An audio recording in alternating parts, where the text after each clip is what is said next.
안녕하세요. 저는 4번의 이혼과 5번의 재혼을 한 70세 여성입니다.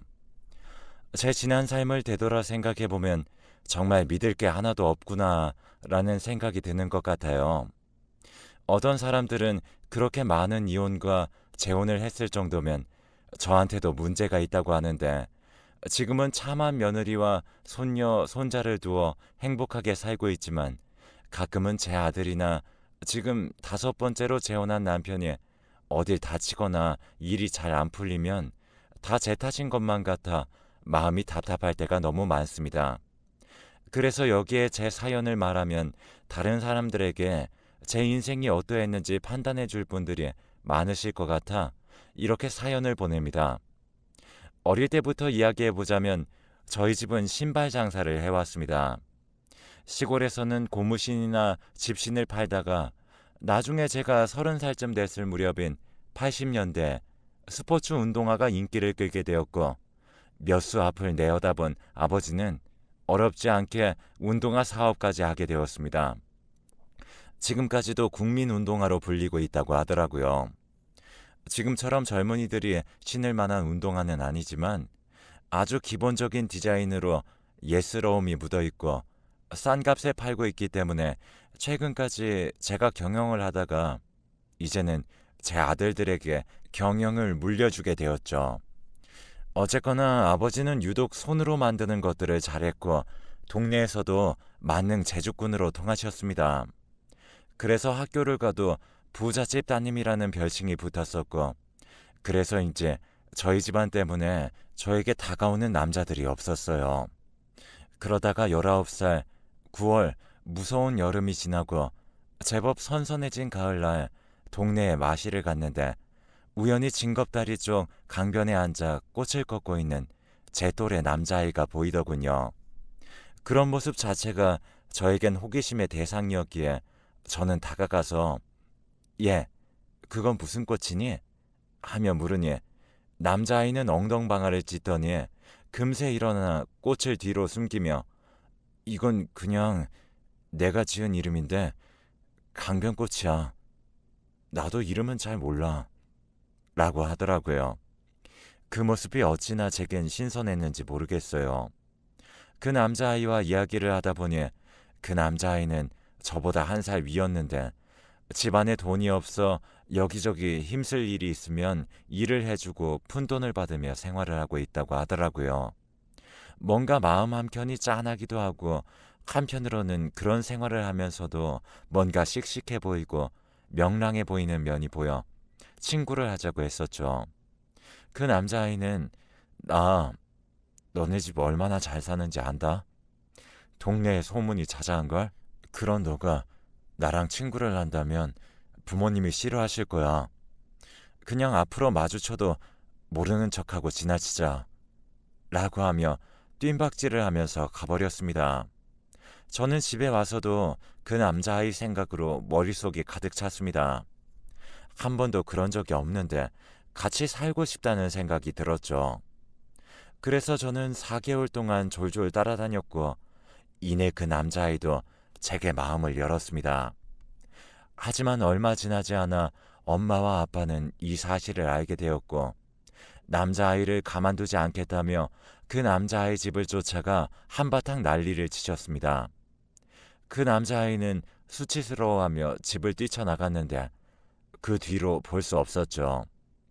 저는 엄마와 아빠에게 그런 게 무슨 상관이냐며 나를 찾지 말라고 하고 그 가족에게 사정을 해서 이렇게 첫 가정을 이루며 살았습니다. 너무나 적은 돈에 작은 고시원에 살았지만 저희 둘은 너무나 사랑했기에 매일매일 붙어 지내는 것만으로 행복해하며 잘 살고 있었습니다. 그러던 어느 날 엄마 아빠가 쫓아와 저희 집으로 쳐들어왔고 그렇게 저와 첫 남편은 이별을 하게 되었죠. 저는 몇 번이나 다시 도망쳐 보려고 했지만 부모님은 그런 틈을 주시지 않았습니다. 저는 제가 얼른 돈을 벌어 어엿한 성인이 되면 다시 그 남편을 찾아가리라 다짐했어요. 그렇게 저는 대학교를 진학했죠. 어느 날 도서관에서 공부를 하고 있는데 어떤 오빠가 저에게 군것질거리를 주고 가버리더군요. 뭔가 낯이 익었지만 워낙 비슷하게 생긴 사람들이 많으려니 했습니다. 그러다 이틀째 지나던 날, 또 그 오빠가 다가와 저에게 간식과 함께 쪽지를 주더니 정문에서 기다리고 있겠다고 하더라고요. 그래서 저는 궁금함에 정문 앞으로 갔고, 알고 보니 동네에서 같이 놀고 지냈던 병혁이라는 오빠였습니다. 오빠에게 여태까지 있었던 일들을 이야기하며 꼭 그 남편을 다시 찾아갈 생각이라고 이야기했어요. 그러던 어느 날 엄마 아빠는 안 되겠다며 대학을 그만두고 결혼해서 살라며 강제로 선을 보게 한 뒤에 두 번째 남편과 살게 되었습니다. 저는 그 사람이랑 살이 닿는 것도 싫어 밤마다 집을 뛰쳐나왔습니다. 그때마다 병혁 오빠는 어떻게 알았는지 집 앞을 지나치다가 저를 오빠 집에 묵게 해주기도 했어요.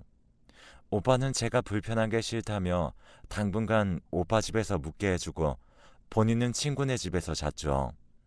그렇게 병혁이 오빠에게 저는 점점 의지하게 되었습니다. 어떻게 알게 된 건지 몰라도 며칠이 지나자 시어머니가 쫓아와 구미호 같은 년이라며 더러운 것, 욕이란 욕은 다 하더니 이혼을 시켰습니다. 저는 그렇게 집으로 돌아가게 되었고 부모님은 그런 저를 한심하게 보시더니 그런 자식 하나 못 잊어서 이렇게 사는 거냐며 이제는 정말 좋은 사람으로 알아볼 테니 거기서는 마음 굳게 먹고 생활하라고 했었죠. 저는 너무 싫었지만 부모님에게 벗어날 방법이 없었습니다. 그렇게 저는 세 번째 남편과 결혼을 하게 되었는데 이게 제가 25살이 되던 해까지 일어난 일이었습니다. 세 번째 남편은 그래도 저에게 잘해주던 사람이었는데 또 알고 보니 병혁이 오빠와 아주 절친한 친구 사이더라고요. 그래서 셋이 자주 만나 술도 한잔 기울이며 어울려 놀았습니다. 아직 어색한 남편이었지만 그래도 병혁이 오빠랑 친한 사람이라고 하니 왠지 모르게 마음이 갔습니다. 그렇게 1년 정도 지내며 남편에게 조금이라도 정이 생길 무렵 남편이 집에서 거품을 물며 쓰러졌습니다. 남편은 화학회사 쪽에서 일을 했기 때문에 집에는 여러 가지 화학약품들이 있었고 꼼꼼한 남편은 그런 걸 철저하게 구분하는 편이었는데 정말 어떻게 된 건지 그걸 마시게 되어 바로 즉사를 해버리고 만 거죠. 이때쯤 되니 제가 문제인 건가 생각이 들더라고요. 세 번째 남편의 시어머니도 너가 아주 남자를 깃팔아먹는 못된 년이라며 때리고 화풀이를 하셨습니다. 그럴 때쯤이면 병혁이 오빠가 다가와 저를 위로해 주었어요. 저는 그런 병혁이 오빠에게 어쩐지 내가 기댈 수 있는 그런 사람이라는 걸 느꼈습니다. 그렇게 오빠와 저는 100년 가약을 맺게 되었는데 처음엔 저도 저 같은 거 만나지 말라고 피해 다녔습니다. 하지만 오빠의 진심을 듣고 나니 한 번은 더 믿어봐도 좋겠다는 생각이 들더라고요. 저희 부모님도 별로 자주 보지 않았던 오빠를 엄청 친근하게 대하셨고 저는 조금 의아했지만 워낙 오빠가 성격이 좋은 편이라 그런가 보다 했었던 거죠. 또 저희 부모님께 그렇게 잘하는데 흔들리지 않을 사람이 어디 있을까요? 그리고 오빠가 제 마음을 잡기 위해 한 소리였는지 몰라도 고등학교 때부터 저를 좋아했다고 했습니다. 저는 정말 몰랐는데 그러면서 오빠가 그러더군요. 수은이 너가 위험에 처할 때마다 어려움이 있을 때마다 내가 그때마다 나타나지 않았어? 나는 계속 널 지켜보고 있었어. 매일 너랑 같이 사는 꿈을 꿨어. 너가 다른 남자 곁에 있을 때면 너무나 불안하고 무서웠어. 이렇게 친하게 지내는 오빠 동생 사이도 깨질까 봐. 그냥 옆에 있기로만 다짐을 했지. 근데 네 셋째 남편의 시어머니가 널 때리며 온갖 욕을 할 때 그동안 눌러왔던 너에 대한 감정이 한 번에 터지면서 내가 이 여자를 정말 지켜줘야겠다. 나밖에 없겠다라는 생각에 적극적으로 너에게 내 감정을 표출한 거야. 라고 이야기를 하더라고요. 저는 그때 흔들렸습니다. 제 모든 과거를 알고도 이렇게 받아주는 사람이 있을까 싶었었죠. 그렇게 행복하게만 지내고 있었을 무렵 저는 장을 보러 시장에 갔다가 소스라치게 놀라며 주저앉아 버렸습니다. 바로 제 첫째 남편인 대혁이 오빠를 만났기 때문이죠. 저 때문에 시장이 소란스러워지자 대혁이 오빠가 제 쪽을 쳐다보게 되었고 오빠는 한달음에 저에게 달려왔습니다. 그렇게 저희는 막걸리 집에 들어가 그동안 있었던 일을 이야기했습니다. 제가 술에 약했기 때문에 저도 모르게 취해버렸고 잠이 들었는데 일어나 보니 밤 10시쯤이 되었었고 옆을 보니 대혁이 오빠가 잠에 들어 있었고 실수를 해버린 것을 깨달았죠. 저는 너무나 당황해서 그냥 그 자리에서 뛰쳐나가 버렸고 너무 늦게까지 돌아오지 않는 절 걱정한 병혁이 오빠는 정신이 나간 채로 온 동네를 뒤지고 다니고 있었습니다. 솔직하게 말할 용기가 없었던 저는 그냥 아는 언니를 만나 술을 마셨는데 그 언니 집에서 잠이 들어버려서 이제 막 오는 길이라고 했죠. 남편은 다행이라며 저를 부둥켜 안더니 의미심장한 말을 했습니다. 혹시나 네가 바람을 폈다면 나는 그 남자를 어떻게 할지도 몰라 라고 했고 저는 그 순간 얼어붙는 느낌이었습니다. 살기가 느껴졌기 때문이죠. 사실 저는 어렸을 때부터 특출난 구석이 있었습니다. 귀신을 보는 능력이 있었거든요. 어린 시절 어느 날 마을에서 막 뛰어놀고 있는데 한 아저씨가 저를 보며 계속 웃고 있는 겁니다.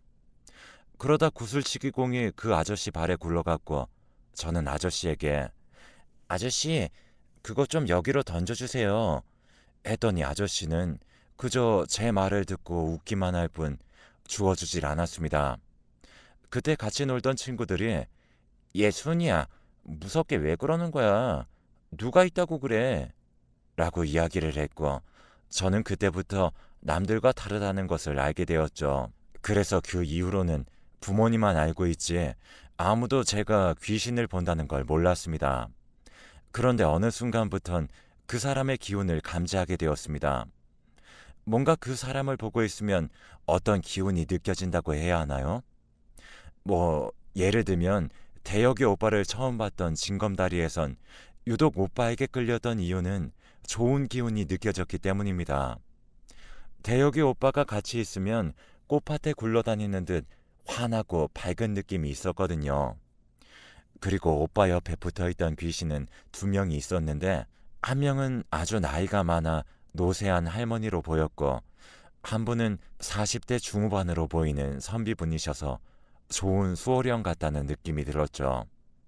그런데 병혁이 오빠는 뭔가 모르게 음산한 기운이 돌았어요. 분명 행동이나 말투는 친절한데 가끔 소름이 오싹오싹 돋을 정도로 뭔가 그런 싸한 느낌이 있었죠. 그리고 오빠 옆에 따라다니는 한 명의 귀신이 조금 마음에 걸렸습니다. 오빠 옆에는 셋째 남편과 조금 닮아 보이는 남자분이셨는데 늘 오빠를 째려보고 있었거든요. 보통 수호령들은 그런 표정을 잘 안 짓는데 그게 또 의아하긴 했었어요. 그리고 또 한 명의 귀신은 그냥 보통의 수호령 같았지만 뭔가 표정이 오묘했어요. 뭐랄까 질색하는 느낌? 이런 수호령들을 처음 보는 거라 저는 조금 의아하기는 했지만 워낙 오빠가 착하게 살았다 보니 안 좋은 무리들이 오빠에게 원망의 감정을 가지고 있나 싶었거든요. 병혁이 오빠는 정의로워도 너무 정의로워서 이상한 사람들에게 원한을 사는 일이 종종 있었거든요. 아무튼 그날 일은 여차저차 넘어가게 되었고 그러다 저는 임신을 하게 되었어요. 워낙 신혼이다 보니 병혁이 오빠는 별 의심을 하진 않았던 것 같아요. 그렇게 아이가 태어났죠. 그 누구도 닮지 않은 아이였어요. 대혁이 오빠의 아이가 아니었을까 하는 순간 병혁이 오빠는 자신의 고조 할아버지를 닮았다며 정말 핏줄은 무시 못한다며 너무너무 좋아했어요. 그렇게 저도 마음의 한시름을 덜고 나니 대혁이 오빠 생각이 났어요. 그렇게 조금 수소문한 끝에 대혁이 오빠를 다시 만날 수 있었죠. 대혁이 오빠의 형편은 옛날 그대로였습니다. 저와 그렇게 하룻밤을 보내고 나서 벌을 받은 것 같다며 와이프가 얼마 지나지 않아 죽었다고 했죠. 자기 탓인 것만 같아 괴로웠다고 했고 그것 때문이었는지 오빠의 수호령도 조금 기운이 많이 빠져있는 모습이었습니다. 그래도 오빠에겐 좋은 기운이 많이 남아 있었어요. 그래서 저는 오빠에게 다시 한번 힘을 내라고 했습니다. 오빠는 분명 잘된 사람이라고 했어요. 그래서 오빠는 저에게 고맙다고 인사하며 그래도 남편이 있는데 더 이상 자기를 찾아오지 않는 게 좋겠다고 했어요. 저는 그 말을 들었을 때 마음이 조금 아팠지만 그게 병혁이 오빠한테도 대혁이 오빠한테도 몹쓸 짓이란 걸 알고 있었죠. 그렇게 저는 3살 터울로 희수라는 남자아이를 임신해 둘째를 가지게 되었습니다. 그렇게 저희는 25년 동안 어떻게든 버티며 관계를 이어오다가 최근엔 결국 사건이 터졌습니다. 이 사건에 대해 설명하려면 결혼 생활에 대해 조금 설명을 해야 해요. 남편은 결혼한 지 10년째 되던 해부터는 조금 이상하다 싶을 정도로 집착을 하기 시작했습니다. 그렇게 20년이 되던 해에는 거의 아무 곳에도 못 가게 감시하던 날들이 이어졌죠. 25년째 되던 해에 아이들도 엄마에게 그만 집착하라며 남편과 싸우는 날들이 많아졌고 그런 남편은 살기를 띠며 폭력을 휘두르기 시작했습니다. 너무 무서운 저와 아들들은 남편을 피해 도망 다녔고 아들들과 연고도 없는 통영 쪽으로 건너와 새로운 시작을 하게 되었죠. 그런데 지금 생각해보면 또 이상한 것이 제가 첫째 아들을 낳고 나서부터 남편에게 수호령인지 그냥 귀신인진 몰라도 남편 뒤를 계속 쫓아다니던 귀신이 있었습니다. 젊은 여자 귀신이었는데 검은 기운이 가득한 여자였었죠. 저는 이 사실을 남편에게 말하면 불안해할 것 같아 말하진 않았지만 가끔 남편을 쳐다볼 때면 그 여자가 눈에 들어와 남편을 제대로 쳐다볼 수가 없는 날들이 많았습니다. 어떨 땐 소스라치게 놀랄 때가 있었는데 제 첫째 아들을 그 검은 여자가 가만히 들여다보고 있었다는 것이었습니다. 어떤 날은 말을 걸기도 했지만 귀신들은 제 말을 못 듣는 건지 모른 체를 하는 건지 모르겠지만 전혀 대화를 할 수가 없었습니다. 어쨌거나 남편에게는 이유 모를 귀신들이 계속 늘어났었고 그런 영향이 저에 대한 집착으로 이어졌을 거라고만 생각을 했었죠. 그러던 어느 날 퇴근하고도 남을 시간인데 첫째 아들이 퇴근을 하지 않는 겁니다. 회사에 전화를 해도 아들에게 전화를 해도 받질 않았죠. 불안한 마음에 뉴스만 보고 있는데 제 첫째 아들인 태수가 뉴스에 나왔습니다. 바다에 빠졌다는 뉴스를요. 저는 믿을 수가 없었어요. 너무 밝고 활발한 아이였거든요. 자살수가 보이는 사람들은 그런 귀신들을 이끌고 다니는데 태수는 그런 귀신들이 전혀 보이지 않았거든요. 그래서 저는 자살이 아닐 거라는 확신이 들었습니다. 그렇게 장례를 마무리할 즈음 병혁이 오빠가 어떻게 알고 찾아왔습니다. 안 본 사이 더 소름 끼치게 변했더라고요. 사람의 몰골이 아니었죠. 저의 손을 잡고 그리웠어 순이야. 내가 미안해. 내가 다 잘못했어. 내가 너를 너무 사랑했던 거라고 생각하면 안 될까? 너가 언젠가 나를 떠나버리지 않을까? 매일 노심초사했어. 그래서 그런 거야. 순이 너를 너무 사랑해서. 라며 광기 어린 눈으로 저를 쳐다보더군요. 그 순간 저를 붙잡은 남편의 손이 시꺼멓게 물든 것처럼 보였습니다. 거기엔 바닷물 냄새가 났죠. 저는 설마 했습니다. 자기 아들인데 어떻게 그럴 수 있겠냐 싶었어요. 그 순간 죽은 태수가 아빠 뒤에 나타나 괴로워하는 겁니다. 그러면서 살기를 띤 눈으로 병혁 오빠를 쳐다보고 있었습니다. 저는 너무 놀라 병혁 오빠에게 미쳤어? 어떻게 그런 짓을 해? 오빠가 그런 거야? 라며 소리를 질렀더니 병혁 오빠는 순간 눈빛이 돌변하더니 저에게 귀 근처에 속삭였습니다. 어떻게 한 거야? 라고 말이죠. 그리고는 저를 무서운 눈으로 쳐다봤습니다. 저는 입을 틀어막으며 죄값하다. 어떻게 그런 짓을 해? 하며 악을 질렀는데 그 순간 병혁이 오빠는 태수, 어차피 걘 내 아들도 아니잖아. 그리고 걔 네 아들도 아니야. 라고 이야기를 하는 게 아니겠어요. 그러면서 저의 손을 꼭 붙들고 그러니까 왜 그런 짓을 했어?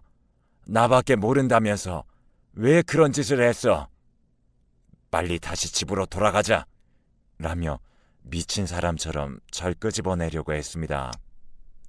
그때 둘째 아들의 신고로 남편은 잡혀가게 되었고 저는 재수사를 요청했습니다.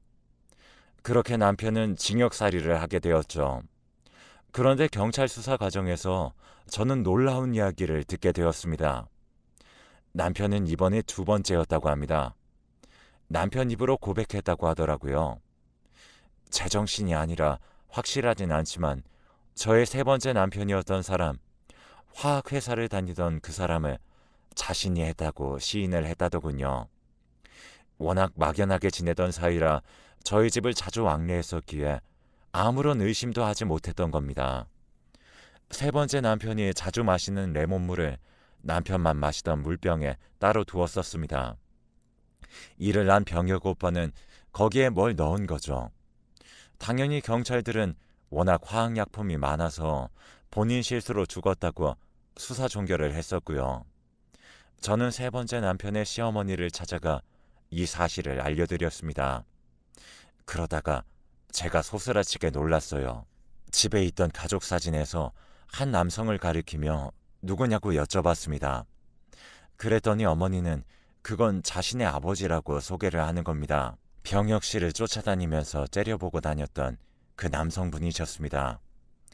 아마 그 사실을 한 할아버지의 영혼이 그 사실을 알려주려고 했던 것 같네요. 그러다 보니 그 검은 여자도 생각이 났습니다. 아직 확실한 건 아니지만 첫째 아들인 태수의 친모거나 할머니였던 것 같습니다. 그리고 수소문 끝에 첫째 남편이었던 대혁이 오빠를 찾아갔어요. 아내의 이야기를 해주어야겠다 생각이 들었기 때문이죠. 오빠에게 연락을 해 카페에서 만나자고 했고 오빠는 알겠다고 하며 약속한 날에 카페에서 만났습니다. 아빠를 데려다 주겠다고 나섰던 아들은 카페 앞까지 대혁이 오빠를 데리고 왔습니다. 그리고 저에게는 인사만 하고 돌아갔지만 전 그 아들에게 눈을 뗄 수가 없었어요.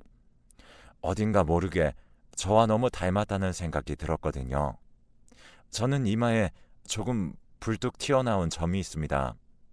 그게 보기 싫어 나중엔 시술을 해 지워버렸지만 그 아들에게 저와 똑같은 점이 있었습니다.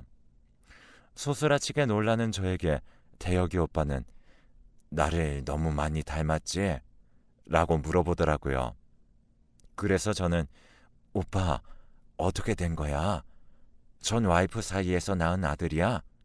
했더니 오빠는 아니 그 사람과는 아이가 없었어. 사실 결혼한 지 얼마 안 되었을 때 와이프가 자살을 했거든. 문자만 남기고 죽었는데 나한테 영문 모를 말만 남기고 자살을 했어. 그렇게 첫사랑에 대한 사랑이 깊었냐면서 그냥 대놓고 만나지 왜 사람을 비참하게 만드냐며 뭐 그런 문자만 남기고 죽어버린 거지. 씁쓸하게 웃어 보인 오빠는 너와 내가 하룻밤을 보낸 걸 알게 됐나 봐. 그러다 보니 봉사를 하며 살아야겠다는 생각이 들었고 보육원에 봉사를 가게 되었어. 거기서 유독 어린 갓난아이가 있었는데 왠지 모르게 나를 닮았다는 생각이 들더라고. 그래서 혹시나 입양이 가능하냐 물어봤고 그렇게 내가 저 아이를 입양해서 키웠던 거야. 근데 어쩜 자라면 자랄수록 나를 닮는지 이런 인연도 있나 싶더라고 하며 아들 자랑을 내내 했습니다. 전 오빠에게 그동안에 있었던 이야기들을 했고 오빠는 알 수 없는 표정을 지었죠. 그러더니 제게 너한테 정말 못할 짓인 거 알지만 혹시 모르니 우리 유전자 검사를 해보는 게 어때? 라고 물어보더군요. 저는 그 아들을 본 순간 뭔가 내 아들 같다는 느낌이 들어 빠르게 검사를 진행했고 그 결과 아이는 대혁이 오빠와 저의 친자식이란 결과를 받게 되었어요. 저와 대혁이 오빠는 그날 부둥켜 안고 펑펑 울었습니다. 이 사실을 둘째에게도 말을 했고 차라리 잘 됐다며 엄마에게 좋은 남편이라면 자기에게도 좋은 아빠가 돼주실 것 같다고 했죠. 그렇게 둘째 아들인 희수와 우리 부부의 친아들인 수혁이와 새 가정을 이루게 되었습니다. 아들들의 성화에 못 이겨 58세라는 나이에 결혼식이라는 것을 하게 되었어요. 나중에 알고 보니 대혁이 오빠와의 신혼생활을 들킨 것도 병혁이 오빠가 저희 친정 부모님께 일러 바친 것이었고, 둘째 남편과 헤어진 것도 병혁이 오빠가 자신의 집에 자고 있는 모습을 찍어 시어머니께 보내주었기 때문이었죠. 정말 한 남자의 잘못된 사랑으로 인해 제 소중한 인연을 너무 돌고 돌아 만나게 된 것 같습니다. 저는 그렇게 아빠가 물려주신 운동화 회사를 물려받게 되었고 7년 정도 경영을 하다가 지금은 두 아들에게 공동대표를 맡겼습니다. 저희는 평화로운 노후 생활을 즐기고 있답니다. 남편이 여러 바뀌는 걸 보셨던 아버지는 너에게도 기술이 있어야겠다며 저에게 늘 기술을 가르치셨거든요. 그래서 아버지가 돌아가시고 나서도 사업을 물려받아 이렇게 대대로 물려줄 수 있게 된 것 같습니다. 여러분에게도 삶은 끝까지 가봐야 한다는 걸 말하고 싶었습니다. 그리고 노파심이겠지만 항상 사람을 조심했으면 좋겠네요. 제가 처음엔 여기에 제 삶에 대한 평가를 받고 싶었기도 했고 걱정들도 많았었는데 오히려 사연을 쓰기 위해 몇 번이나 제 삶을 되돌려보니 인생은 끝자락이 중요한 게 아닌가 싶네요. 그동안 마음고생했던 거 지금 다 누리고 있으니 이것만큼 감사한 인생도 없을 것 같네요.